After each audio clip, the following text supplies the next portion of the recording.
Hello students, ये 10th class का video है जो मॉडल सेट 1 का है और ये फाइनल वीडियो है फर्स्ट सेट 1 का।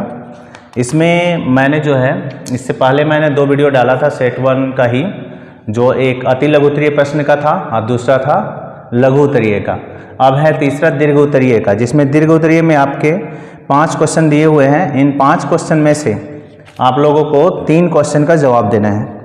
तो मैं 5 क्वेश्चन को सॉल्व करता हूं ताकि आपका रिवीजन अच्छा रहे, ठीक है, तो आपकी तैयारी अच्छी हो। इसलिए क्वेश्चन नंबर देखिए 15, हम सेक्शन सी का बनाने जा रहे हैं। क्वेश्चन नंबर 15 है, कह रहा है 7 मीटर ऊंचे एक भवन के शिखर से एक टेबल टावर के शिखर का अनुमान कोण 60 डिग्री है और इसके आधार का अनुमान कोण 45 डिग्री है, तो टावर की ऊंचाई ज्ञात करें। 7 मीटर ऊंचे भवन के शिखर से एक केबल टावर के शिखर का अनुमान कोण, तो पहले हम लोग यहाँ ले लेते हैं ये, तो यहाँ पर हम लोग माना लिखेंगे। क्यों? क्योंकि हम इसमें टावर भवन ये सब तो फिगर बना नहीं रहे हैं, इसलिए हम लोग डायरेक्ट लिखेंगे। तो यहाँ लिखेंगे भवन है ये और ये टावर है। तो क्वेश्चन में देखिए क्या कह रहा है कि 7 मीटर ऊंचे, यानी इस भवन की जो ऊंचाई है वो 7 मीटर है। भवन के शिखर से केबल टावर के शिखर क्या, यानी इसके शिखर से इसके शिखर का, शिखर मतलब हो गया कि ऊपर वाला जो सिरा होता है, इसका कह रहा है उन्नयन कोण। उन्नयन कोण यहीं पर बनेगा और उन्नयन कोण का मान है 60 डिग्री, ठीक है। फिर कह रहा है इसके आधार का अवनमन कोण, इसी टावर का नीचे आधार का ऐसे, ये अवनमन कोण है 45 डिग्री। तो अवनमन कोण जो है ना पहले यहाँ बनता है, और हम लोग जानते हैं कि ये दोनों समांतर रेखाएं हैं, तो समांतर रेखा है तो ये एकांतर कोण की वजह से यहाँ 45 डिग्री नीचे आ जाएगा। तो हम लोगों को टावर की ऊंचाई ज्ञात करना है। तो हम लोग यहाँ ले लेंगे नाम इसका ABCD और यहाँ ले लेते हैं E। चूँकि ये दोनों आपस में बराबर होगा तो ये होगा 7 मीटर, ठीक है। 90 डिग्री का एंगल यहाँ दिखा देना है, यहाँ दिखा देना है। तो यहाँ पे हम लोग क्या लिखेंगे, प्रश्न से जो चीज़ दिया है पहले वो लिख लेते हैं। प्रश्न से DC जो है EB के बराबर होगा और इसका मान होगा 7 मीटर। DC EB के बराबर है 7 मीटर है, और DE का भी जरूरत पड़ेगा तो DE जो है CB के बराबर है। बस इसमें मान दिया हुआ नहीं है, हम लोगों को बस बराबर मान लेना है। अब हम लोग क्या करेंगे, सबसे पहले इस त्रिभुज का लेंगे। तो हम लोगों को पता है कि इसमें अगर जो भी मान लेते हैं पहले उसमें ये देखते हैं कि जो मान दिया है और जो मान निकालना है वो लेना है। तो ये एक समकोण त्रिभुज में अगर एंगल यहाँ है तो इसके जस्ट सामने वाला जो भुजा होगा वो लंब होगा और नीचे आधार होगा। तो लंब और आधार का फॉर्मूला लेना है। कन्फ्यूजन के लिए अगर कोई प्रॉब्लम हो तो आप यहाँ फॉर्मूला समझ लीजिए कि क्या क्या यूज होगा। साइन थीटा का सूत्र होता है लंब बटे कर्ण, और कॉस थीटा का होता है आधार बटे कर्ण, और फिर टेन थीटा का फॉर्मूला होगा लंब बटे आधार, ठीक। ये 3 फॉर्मूला ही यूज होता है ज़्यादातर इसमें। तो यहाँ आपको देखना है कि ये मान दिया है, ये निकालना है। इसका मतलब आधार लंब है और ये आधार है, लंब और आधार में रिलेशन है टेन थीटा, तो हम लोगों को टेन थीटा ही लेना है। तो यहाँ हम लोग लिखेंगे टेन थीटा, तो टेन थीटा बराबर होगा DC बाय BC, या CB भी लिख सकते हैं, CB है तो CB लिख सकते हैं।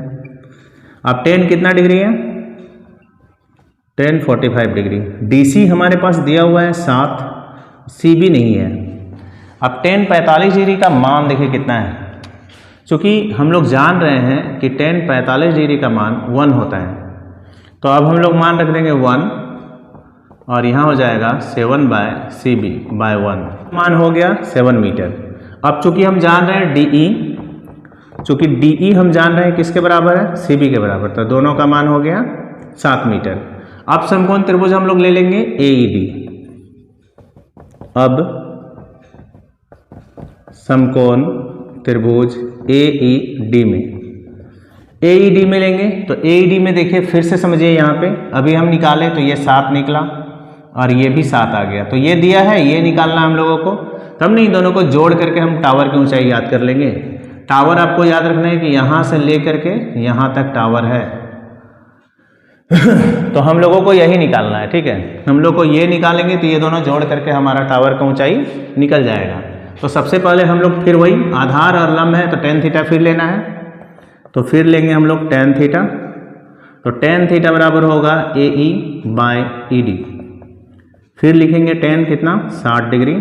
ए ई का मान हम लोग के पास नहीं है, लेकिन ए डी के पास ए डी का जो मान है डी ई का मान, जिसको हम यहाँ डी ई लिखे हैं, वो डी ई का मान यानी ई डी का जो मान है वो 7 मीटर है। अब टेन 60 डिग्री का मान है √3/1, यहाँ लिखेंगे ए ई बाय 7। अब यहाँ पे क्या होगा, ए ई बराबर 7√3। तो अब हमारे पास क्या है, अतः हम लोग को निकालना क्या था, टावर की ऊंचाई। तो टावर की ऊंचाई का नाम है यहाँ ए बी, और ए बी का जो मान है वो है 2 ठो, ए ई प्लस ई बी। तो ए ई का मान हम लोग अब भी निकाले हैं 7√3 और ई बी का है 7। दोनों में 7 कॉमन आ जाता है, तो √3 + 1 ये आपका टावर का ऊंचाई है। ठीक है, तो इसमें बहुत आसान है। सबसे पहले आप लोग को ये समझना है कि जो मान दिया है और जो निकालना है उसी आधार पर लेना है हम लोगों को। ठीक है, तो यहाँ ऊंचाई भवन का दिया था, ये निकालना था, तो लंब और आधार में ले लिए, और यही फॉर्मूला ज़्यादातर यूज होता है। और एक दो ठो बता देते हैं कि आपको क्या क्या सूत्र यूज होगा। एक यूज होता है ये sin 30 और cos 60, दोनों का मान बराबर होता है, याद रखने के लिए आपको ट्रिक बता दिए। फिर sin 60 और cos 30, इसका मान होता है √3/2। फिर ज़्यादातर यूज होता है आपका tan का मान, tan 30 डिग्री का मान होता है 1/√3, और एक होता है tan 60 डिग्री का, जिसका मान होता है √3। इतना मान और ये फॉर्मूला, ये सब अगर आपको याद है तो आप आसानी से ये सब सवाल बना सकते हैं। ठीक है, तो अगला सवाल आप देखिए 16 नंबर। 16 नंबर क्वेश्चन में है, एक खिलौना की त्रिज्या है 3.5 सेंटीमीटर वाले एक शंकु के आकार का है, और कह रहा है जो उसी त्रिज्या वाले अर्धगोले पर अध्यारोपित है। इस खिलौने की संपूर्ण ऊंचाई है 15.5 सेंटीमीटर। खिलौने का संपूर्ण पृष्ठ क्षेत्रफल ज्ञात करना है। बहुत इंपॉर्टेंट क्वेश्चन है, ध्यान से समझना है। Question number 16। क्वेश्चन में देखिए, खिलौना की त्रिज्या 3.5 सेंटीमीटर वाले अर्धगोले के शंकु के आकार का है, जो उसी त्रिज्या वाले अर्धगोले पर अध्यारोपित है। चित्र इसमें विशेष है, चित्र पे आपको ध्यान देना है। चित्र आपको अपने से बनाना भी पड़ेगा। इस फिगर में ऐसे सवाल में आपको चित्र बनाना पड़ेगा। अर्धगोला का कह रहा है, यहाँ पर ये शंकु के आकार का है, और इसकी जो त्रिज्या है यहाँ से यहाँ 3.5 सेंटीमीटर है। ठीक है, और इसका कह रहा है संपूर्ण ऊंचाई है 15.5, यहाँ से लेकर के यहाँ नीचे तक, यहाँ तक। ठीक है, यहाँ तक का ऊंचाई है आपका 15.5 सेंटीमीटर। तो एक चीज़ समझना है कि यहाँ 3.5 इधर इसकी त्रिज्या है, तो ये अर्धगोला है, तो इधर भी त्रिज्या होगा 3.5 सेंटीमीटर, है ना। तो लिखेंगे, देखिए प्रश्न से क्या, प्रश्न से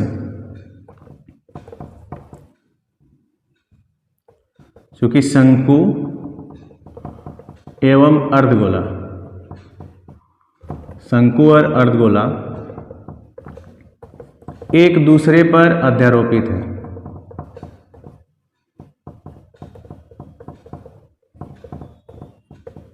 अध्यारोपित होने का मतलब एक के ऊपर एक रखा जाना, ठीक ना। तो इसलिए दोनों के लिए त्रिज्या क्या होगा, समान होगा, और त्रिज्या का मान होगा 3.5 सेंटीमीटर।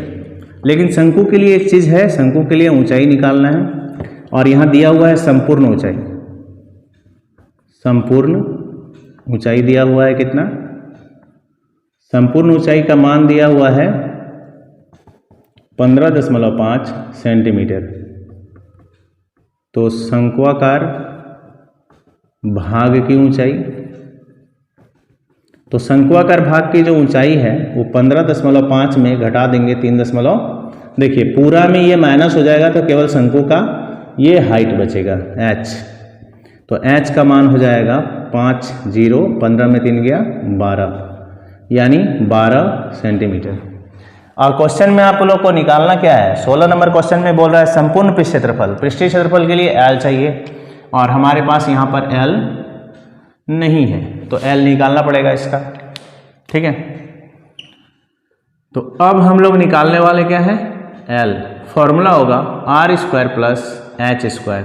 r का मान r का मान है 3.5 का स्क्वायर और h का मान है आपका 12 का स्क्वायर।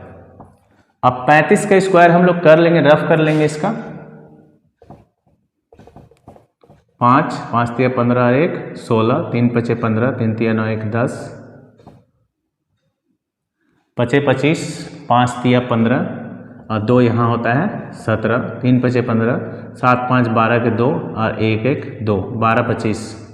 तो यहाँ हम लोग लिखेंगे 12 25 पॉइंट यहाँ होगा प्लस 144। अगर हम इसको जोड़ें तो 2 पॉइंट यहाँ होगा 4 2 6 4 1 5 1 15 156.25 होता है। अब इसका हम लोग वर्गमूल निकालेंगे, ठीक है। तो 1 बचता है तो 1 से डिवाइड करेंगे, 1 1 कैंसिल, 1 1 2 और यहाँ हो जाता है 5 6। हम 2 से डिवाइड करेंगे तो 2 और यहाँ 2 2 नहीं 4 2 2 नहीं 4। अब यहाँ 6 से 6 में 4 गया 2 5 में 4 गया 1 2 2 4 और फिर 2 ऊपर से आ जाता है 25। अब यहाँ 5 से कटाते हैं और यहाँ लिखते हैं 5, चूँकि दशमलव के बाद यूज होता है दशमलव यहाँ लिख देंगे। 5 5 25 5 6 20 2 22 5 2 10 2 12 तो आ जाता है 12.5 सेंटीमीटर, ठीक है। अब यहाँ पे आगे क्या करेंगे, इसका हम लोग को निकालना है खिलौने का संपूर्ण पृष्ठ क्षेत्रफल।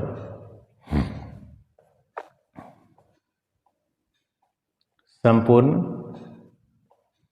पृष्ठीय क्षेत्रफल। तो खिलौने का संपूर्ण पृष्ठ क्षेत्रफल का फॉर्मूला क्या होगा, यहाँ पे फॉर्मूला बनाना होगा हम लोगों को। शंकु का 2 भाग है इसलिए दोनों का आंसर जोड़ के निकालना होगा। शंकु का वक्र पृष्ठ ले लेंगे और अर्धगोला का भी वक्र पृष्ठ ले लेंगे 2πr²। अब दोनों में हम πr देखिए कॉमन आ रहा है, πr कॉमन ले लेंगे, अंदर बचेगा l और यहाँ बचेगा 2r। तो पाई का मान 22/7, r का मान 3.5, l का मान 12.5, ठीक है, और 2 r का मान 3.5।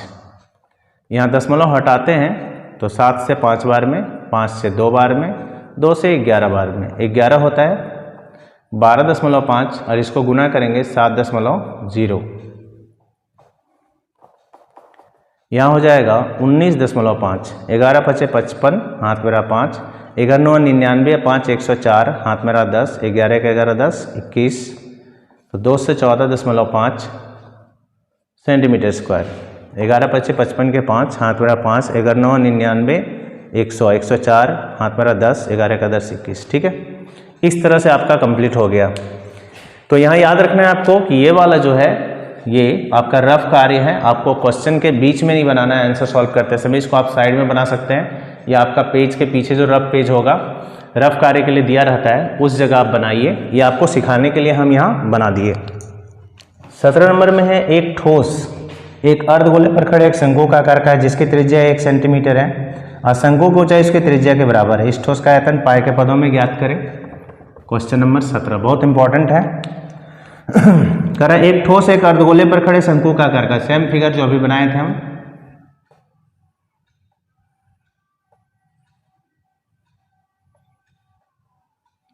इसकी त्रिज्या है 1 सेंटीमीटर, ऊंचाई दोनों आपस में बराबर है ना।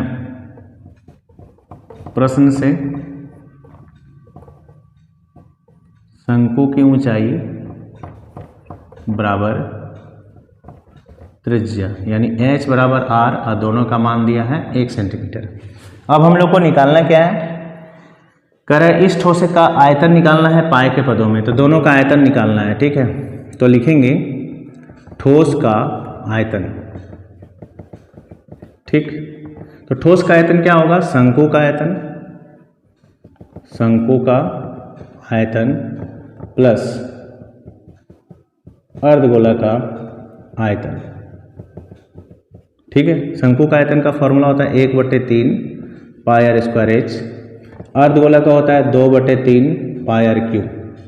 तो हम लोग अभी भी पढ़े कि r का मान h का मान दोनों सेम है, दोनों का मान 1 है, तो वही रखेंगे हम लोग पाई 1 का स्क्वायर 1 फिर 2/3 पाई और 1 का क्यूब। तो यहाँ हो जाएगा पाई/3, यहाँ हो जाएगा 2 पाई/3, ठीक है। अब दोनों को अगर हम साथ में लें तो यहाँ 3 एलसीएम होता है और यहाँ होगा पाई प्लस 2 पाई, तो होगा 3 पाई बाय 3, कट गया। तो यहाँ होगा पाई सेंटीमीटर क्यूब। चूँकि पाई के पदों में निकालना था इसलिए हम लोग पाई में ही आंसर निकालेंगे। ठीक, नंबर है 18। 18 में हम लोगों को माध्य ज्ञात करना है 18 नंबर में। तो देखिए क्या क्या चीज़ दिया हुआ है। वर्ग अंतराल और दिया है बारंबारता। ठीक है, 1 2 3 4 5 6 कॉलम है इसमें। 1 2 3 4 5 6, उम्मीद है 7 होगा।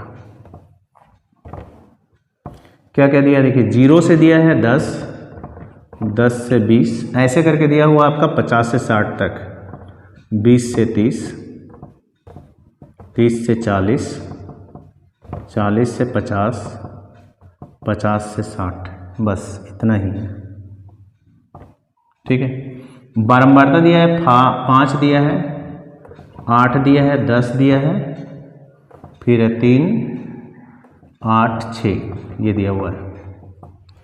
अब आपको यहाँ माध्य निकालना। माध्य निकालने की कोई विधि का नाम नहीं है, तो इसलिए हम लोग इसको क्या करेंगे, डायरेक्ट मेथड से बनाएंगे, जो कि डायरेक्ट बहुत ही अच्छा है, आसान भी आप लोगों के लिए होगा।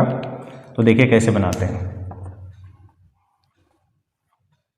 कॉलम को बढ़ा देंगे और हम लोग अपनी आवश्यकता के अनुसार इसमें आपको 2 कॉलम कम से कम ऐड करना है। एक निकालना होगा आप लोगों को x और एक निकालना होगा fx। बारंबारता को याद रखने की f है। x कैसे निकाला जाता है, तो दोनों को जोड़ के 2 से भाग दे दीजिए ऐसे। तो 10 का आधा 2, कितना हो जाएगा 5, तो यहाँ लिखेंगे 5। 20 10 30, 30 का आधा 15, 20 30 50, 50 का आधा हो जाता है 25। तो हम देख रहे हैं कि 10 10 10 बढ़ते जा रहे हैं, तो हम बार बार यहाँ से डिवाइड नहीं करके उधर से बढ़ा देंगे। तो 25 और 10 35, 35 10 45, 45 और 10 55, लास्ट वाला जोड़ के भी देख सकते हैं। 60 50 1 से 10 का आधा होगा 55। fx में क्या है, दोनों को मल्टीपल करना है, गुना करना है। 5 को 5 से करेंगे तो 25, 15 8 20 से, 25 को 10 से 250, 3 5 15, 3 3 1 10, 8 5 40 और 8 6 32 और 4 36, 6 5 30 की 0 3, 6 5 30 और 3 33। अब क्या करना है आपको, सिग्मा एफ निकालना है। सिग्मा मतलब होता है टोटल जोड़ के। तो 8 5 13, 13 10 23, 23 3 26, 8 34 और 6 40 होगा। और फिर आपको निकालना है सिग्मा एफ एक्स, यानी सबको जोड़ना है। तो जोड़ते हैं 5 5 10 के 0, हाथ मेरा 1 2 2 4 5 4 9 9 9 6 15 और 3 18, 1 19 के 9, हाथ मेरा 2 2 3 5 3 8 1 9 2 11 1 12। फिर से जोड़ लेते एक बार। 5 5 10 के 0, 2 2 4 5 4 9 9 6 15 3 18 और 1 हासिल था 19, हाथ मेरा 1 और 1 1 2 2 4 1 5 3 8 3 11। 5 5 10 के 0, 2 2 4 5 4 9 6 15 3 18 1 19 के 9, हाथ मेरा 1 3 1 4 3 7 1 8 2 10 और 1 11, 1190। अब हम लोग को निकालना क्या है, हम लोग को निकालना है माध्य। माध्य बराबर फॉर्मूला होता है sigma F x by sigma F. ठीक है, तो अब माध्य बराबर फिर यहाँ पे एक बार और लिख देते हैं। माध्य सिग्मा एफ एक्स में है 1190 और बाय 40, कट जाएगा 119 बटे 4। 4 से हम लोग इसको डिवाइड कर देंगे। 4 दूना 8, बचता है 3, 4 9 36, बचता है 3, 0.0 4 7 28, बचता है 2, 4 5 20। तो देखिए सॉलिड कट गया, यानी 29.75 आंसर।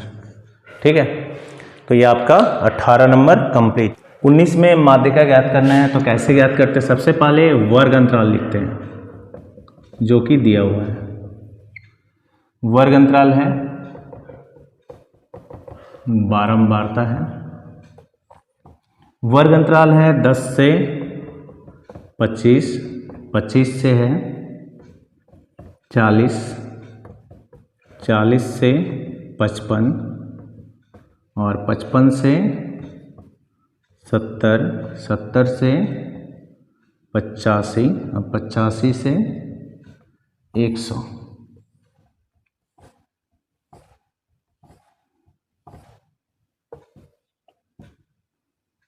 अब यहाँ पे है 2 3 7,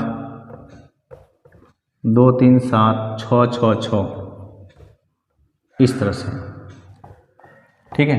तो इसमें क्या है ना, हम लोगों को संचयी बारंबारता निकालना पड़ेगा।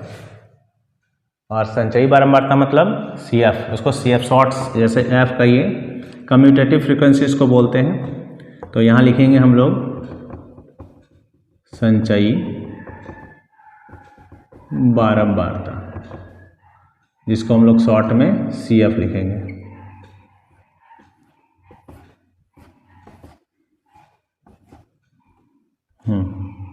CF कैसे निकालते हैं, तो ये 2 लिखेंगे, 2 और 3 को जोड़ेंगे 2 3 5, 7 और 5 को जोड़ देंगे 12, 12 6 18, 18 6 24, 24 6 30, ठीक है। एक बार फिर से समझ लीजिए कैसे CF निकालते हैं, संचयी बारंबारता कैसे निकालते हैं।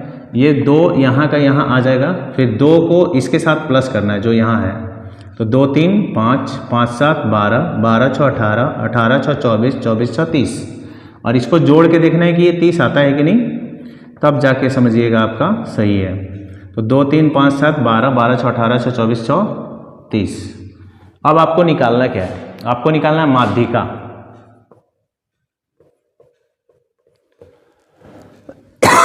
माध्यिका का फॉर्मूला होता है L + n/2 - CF/F × H, इस फॉर्मूला से। तो यहाँ n कौन रोल कर रहा है, यहाँ n है आपका 30, ठीक ना। और CF क्या है, तो यहाँ पे सबसे पहले हम लोगों को निकालना होगा माध्यक वर्ग निकालना होगा। माध्यक वर्ग क्या है, तो कह रहा है सबसे पहले n/2 निकालते हैं। और माध्यक वर्ग का डिफिनेशन देखिए क्या कह रहा है। माध्यक वर्ग, माध्यक वर्ग होता है क्या है, माध्यक वर्ग होता है n/2 से अधिक, n/2 से अधिक एवं निकटवर्ती या निकटतम संचयी बारंबारता, संचयी बारंबारता वाला वर्ग अंतराल, यही होता है माध्यक वर्ग।